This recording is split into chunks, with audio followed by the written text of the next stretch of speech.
Hovorí sa, že posledná vec, ktorú v živote uvidíte, je ten najsilnejší zážitok. Ja som videla tmu. Tmu v uličke za barom, kde som práve dopracovala. A tmu v očiach muža, ktorý na mňa čakal s prstom na spúšti. Volám sa Regan Toaks. Mala som 21 rokov.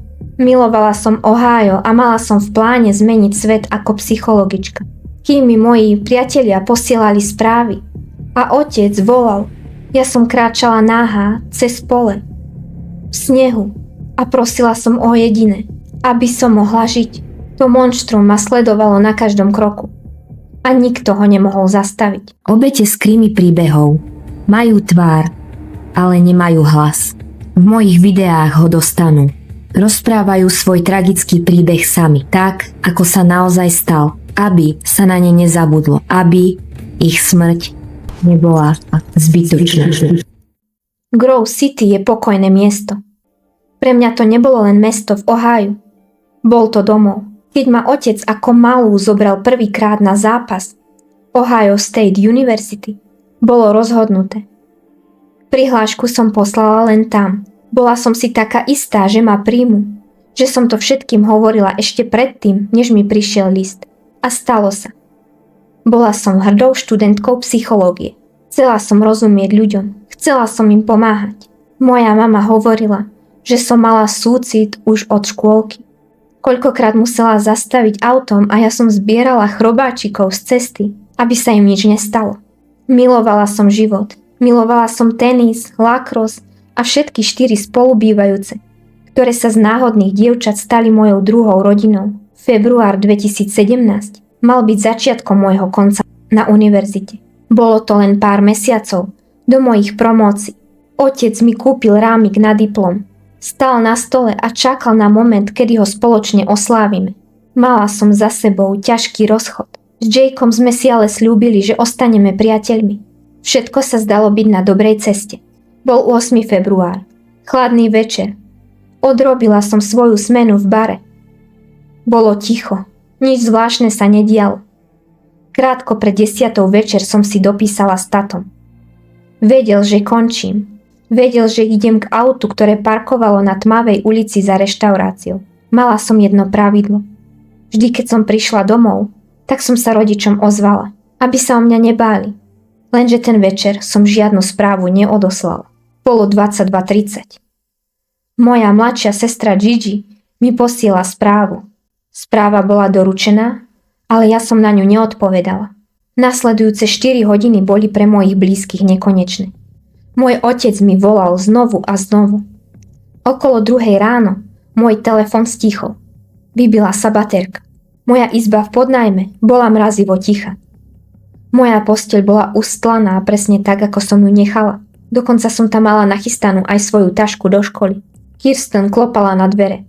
Madison a Stephanie začali panikáriť.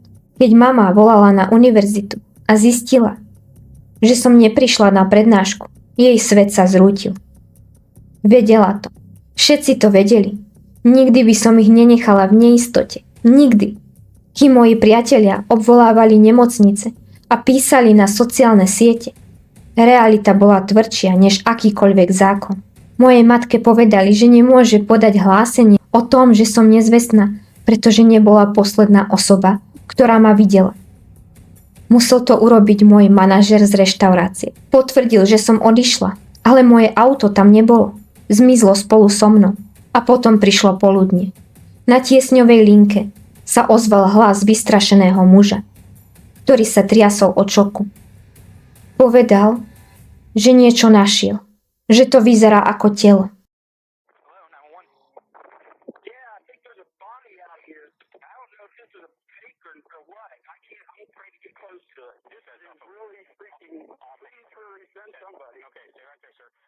Našli ma tam, z Kyoto Grove Metropark, pod tenkou vrstvou studeného snehu, bez šiat, bez kabelky, bez telefónu. Príbeh sa však nekončil tým, že ma našli. On sa tam práve začal. Vrah si myslel, že s mojím telom pochoval aj pravdu. Ale mýlil sa. Ležala som tam, v objatí snehu, kým sa nado mnou skláňali cudzí ľudia. Nemala som pri sebe ani občiansky preukaz. Len dve veci ma spájali s mojim životom. Malý náhrdelník, ktorý som nosila, a drobné tetovanie v tvare kruhu. V správach sa zatiaľ hovorilo len o tele mladej ženy. Celé Ohio sledovalo tie titulky, kým sa čakalo na oficiálne slovo. Moji priatelia boli v bare, kde som ešte pred pár hodinami obsluhovala hosti.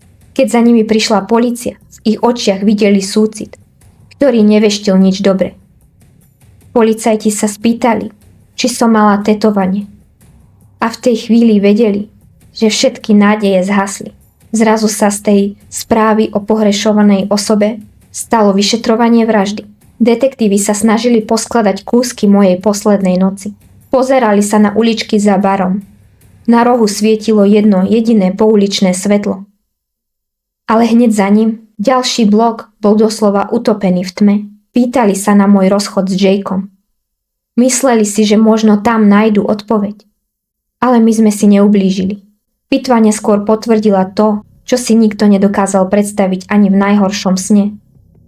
To, čo sa stalo medzi barom a mojou smrťou, nebol len náhodný útok. Bolo to násilie v tej najkrutejšej podobe.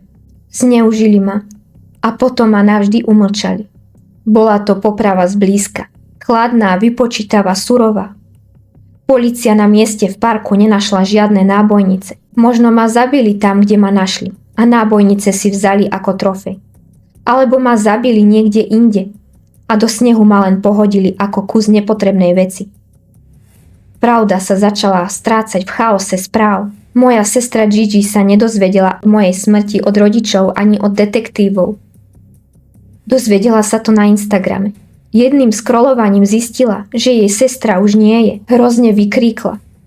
Moja mama opakovala každému, že som nemala nepriateľov, že som každého milovala. A mala pravdu. Ale v tom čase sa v Ohiu dialo niečo iné. Na bezpečných miestach sa stávali lúpeže, útoky zozadu, krík o pomoc v noci. Ženy boli prepadávané vo svojich autách, keď si len chceli vybrať nákup z kufra. Všetci sa pýtali, či to bol ten istý muž, ktorý ma zabil. Jedna z tých obetí to neskôr povedala, že cítila, že keby ten muž mal šancu, že by ju zabil. Vyšetrovatelia mali indície, ale stále žiadne mená. A tak urobili to, čo robia vždy. Pozerali sa najskôr na mojich najbližších. A ako prvý bol na rade Jake, môj bývalý priateľ. Napísal totiž na Instagrame, že vie, že už som teraz na lepšom mieste. Detektívy sa ho pýtali, ako je to možné, ako môžeš vedieť, kde je teraz. Ale nemalo to spoločné nič s tým, že by vedel niečo o tom, kto to urobil, alebo že nebodaj by bol on ten pachateľ. Jake bol jednoducho veriaci človek, ktorý veril, že teraz po smrti som proste v nebi. A preto napísal na Instagram, že som teraz na lepšom mieste. Polícia čoskoro pochopila, že hľadá na zlej adrese. Moje spolubývajúce to vedeli od začiatku. Jake ma zbožňoval. Bol len ďalšou obeťou, ktorej tento príbeh zlomil srdce. Jeho alibi sedelo. Bol nevinný. Detektívy sa vrátili k záznamom z baru. Kamera zachytila len kúsok môjho odchodu. Pár sekúnd, tieň postavy v diaľke a potom tma. Nikto ma zjavne nesledoval, teda aspoň to nebolo vidno na tých kamerách. A potom prišiel zlom. Našli moje auto, zaparkované v tichej obytnej štvrti. Vnútri to páchlo benzínom. Na sedadlách boli stopy po cigaretách. Niekto ho chcel zapáliť. Našli sa tam ohorky z cigariet, kanistre od benzínu a bločky z bankomatu. Tie kúsky papiera odhalili posledné minúty môjho života. Vrah ma nútil vyberať peniaze. Skúšal to znova a znova. Bankomat zamietal jeho požiadavky jeden po druhom. Nakoniec odišiel so smiešnými $60. Toľko stál môj život? $60? Kým polícia čakala na výsledky DNA z cigariet. Kampusom Ohio sa šíril strach. Študenti nevedeli, kto to urobil. Mohol to byť v podstate ktokoľvek. Všetci sa báli. 48 hodín trvalo, kým ma uvideli na záznamoch z bankomatov. Bola som to ja. Robila som to, čo mi kázal vrah. Vyberala som tie prekliaté peniaze, kým sa on krčil v tieni môjho vlastného auta. Mňa videli, ale jeho nie. Tie ohorky z cigariet, ktoré pohodil v mojom aute, keď sa ho snažil zapáliť. Tie ho však prezradili. System People. Bol to Brian Lee Cosby. Mal 29 rokov. Nebol to niekto, kto urobil jednu chybu. Bol to predátor, ktorého systém poznal už od detstva. Sexuálny delikvent 3. stupňa. Človek, ktorý strávil viac času v celách než na slobode. Ministerstvo pre mládež o ňom malo celé šanóny záznamov. Bol vonku z väzenia len pár mesiacov. Pár mesiacov stačilo na to, aby sa naše svety preťali. Čím hlbšie policajti kopali do Brianovej minulosti, tým viac si uvedomovali desivú pravdu. Nemusela som zomrieť. Stačilo, aby si systém urobil svoju prácu. Ale opäť raz, ako aj v ostatných krimi príbehoch, systém zlyhal. Brian totiž nebol len mužom z kriminálnej databázy. Už ako dieťa ničil životy iných detí. 5-ročné dievčatka, 6-ročných chlapcov. Jeho krutosť nemala hraníc už vtedy, keď sám mal ešte len dospievať. V roku 2011 uniesol ženu v 8. mesiaci tehotenstva. Pred očami jej 2-ročného syna ju pod hrozbou znásilnil. Nútil ju jazdiť k bankomatom. Nútil ju umývať si zuby a drhnúť telo, aby po ňom neostala žiadna stopa DNA. Už vtedy vedel, ako po sebe zahľadiť stopy. Malo to skončiť doživotím, ale obeť bola príliš zničená na to, aby mohla vypovedať. A tak systém urobil to, čo vie najlepšie. Dohodol sa. Zo znásilnenia a únosu sa stal jednoducho pokus. Dostal 6 rokov. 6 rokov za zničené životy matky a dieťaťa. Počas pobytu vo väzení sa dopustil 52 priestupkov vrátane držania pašovaného tovaru, odmietania počúvať rozkazy, krádeží, bitiek a vytvárania nepokojov. Jeho správanie bolo tak problematické, že musel byť premiestnený do rôznych väzníc. Nakoniec bol ale 13. novembra 2016 prepustený. A potom prišiel rok 2017. Brian bol vonku niekoľko mesiacov. Býval v dočasnom ubytovaní, ktoré malo byť pod prísnym dohľadom. Na členku nosil monitor. Bol označený za vysokorizikového. Jeho monitor zaznamenával každú jednu lúpež, každý útok, o ktorom hovorili správy v celom Ohiu. Data o jeho pohybe tam boli. Každú sekundu, každú minútu. Ale nikto ich nečítal. Tie informácie nešli na políciu. Išli do rúk súkromnej firmy a tam zapadali prachom. Tú noc ho kamery zachytili, ako kupuje ten kanister s benzínom. Výsledky znásilnenia potvrdili to, čo už polícia tušila. 11. februára. O 4. hodine ráno komando vtrhlo do jeho domu. 6 hodín sedel v tej miestnosti. Skúšal všetko. Hral rozrušeného. Tvrdil, že so smrťou nemá nič spoločné. Priznal sa, že bol v mojom aute. Ale vraj ma len chcel okradnúť. Povedal, že mi rozkázal, aby som sa vyzliekla a čakala ho v aute a že keď odchádzal, tak som ešte žila. Ale DNA neklamala. Keď mu detektívy predložili biologické dôkazy, jeho svet sa zrútil. A vtedy urobil to najpodlejšie. Vymyslel si tieňového vraha. Vraj to bol niekto menom TJ. Vraj mu Brian dlžil peniaze. Tvrdil, že ho prinútil znásilniť ma. A potom na mňa mieril zbraň. Povedal detektívom slova, ktoré som v tú noc so slzami v očiach opakovala. Všetko, čo chcem, je proste len žiť. Prosím, ja chcem žiť ďalej. Tieto slová použil ako štít pre svoju obhajobu. Opísal, ako ma ten vymyslený TJ prinútil kráčať do poľa. Ako prišiel výstrel do zátylku a ako vrah stál nado mnou a strelil ma druhýkrát do tváre. Ale žiadny TJ neexistoval. V tom poli som bola len ja a Brian. Brian si myslel, že ak ma zabije, nebudem môcť svedčiť ako tá prvá žena. Moje posledné slová neboli prosbou o milosť pre neho. Boli výkrikom za život, ktorý mi vzal za $60. Brian sa podrazil sám. Vedel o mojom oblečení, vedel, kde je zbraň, vedel, kam zahodil môj telefon. Vedel veci, ktoré mohol vedieť jedine vrah. Zatiaľ, čo svet sledoval titulky o zatknutí 29-ročného recidivistu, Brian urobil vo väzení poslednú chybu. Zavolal priateľke a kamarátovi a priznal sa im, že ma zabil. Urobil to tak bezcitne a surovo, ako keby hovoril len o počasí. Priznal sa, že ma zabil pre peniaze. V tú noc som prežívala peklo, ktoré trvalo hodiny. O 9:45 som odchádzala z práce. O 10:00 som stála pri bankomate. Trasúcimi rukami som ťukala kód na $500. Len aby ma nechal ísť. Ale systém to zamietol. O 10:45 sme skúšali ďalší bankomat. Opäť nič. Cítila som, ako narastá jeho hnev. Medzi 22:18 a 10:30 sa svet zastavil. Prinútil ma zaparkovať v tmavej uličke. Tam, kde končí svetlo lám, si vzal moju dôstojnosť. Znásilnil ma. V mojom vlastnom aute.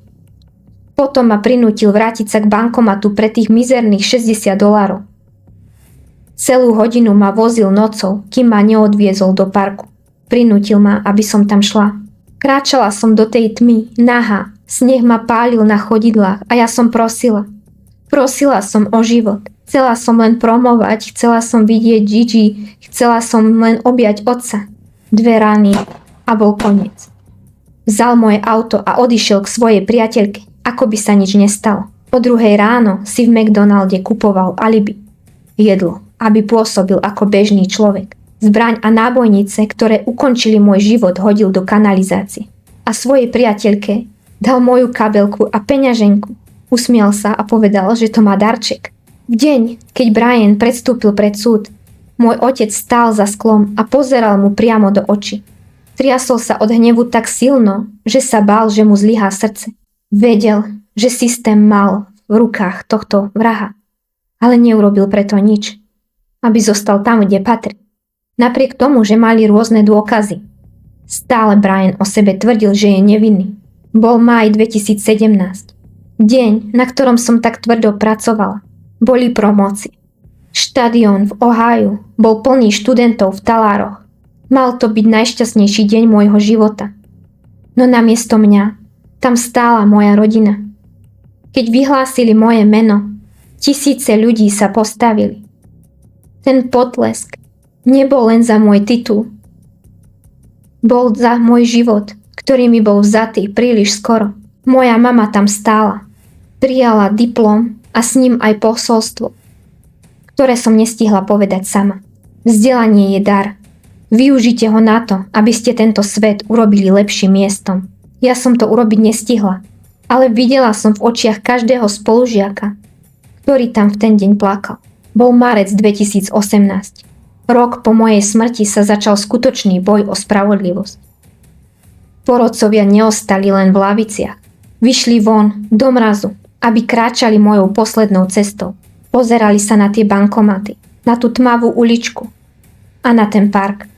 Môj pamätník, ktorý tam ľudia postavili, zakryli plachtou, aby porotu neovplyvňovali emócie. Brianovi právnici vedeli, že boj o nevinu je prehratý. Už nešlo o to, či som zomrela v jeho rukách. To vedeli všetci. Teraz išlo o to, či Brian dostane trest smrti, alebo strávi zvyšok svojho života za mrežami. V súdnej sieni sa pokúšali rozprávať príbeh o Brianovi, o dieťati, ktoré nikto nemiloval, o zneužívaní, o závislostiach, o nízkej inteligencii. Jeho právnici chceli, aby ho súd videl ako obeť okolností. Tvrdili, že DNA s ohorkou je stará, že nie je dosť múdry na to, aby niečo také naplánoval. Ale prokuratúra mala jasnú odpoveď.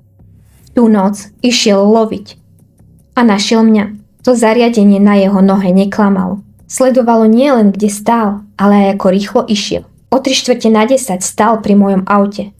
O 3 minúty neskôr sa už pohyboval rýchlosťou 40 km za hodinu. V mojom aute. S hlavňou pritlačenou k môjmu boku. Limity bankomatu boli mojou jedinou nádejou, ale pre neho to bol len dôvod na hnev. Porota sa vrátila s rozhodnutím. Bol vinný. Vinný z únosu, zo znásilnenia a z vraždy s priťažujúcimi okolnostiami. Ten verdikt zaznel na moje 23.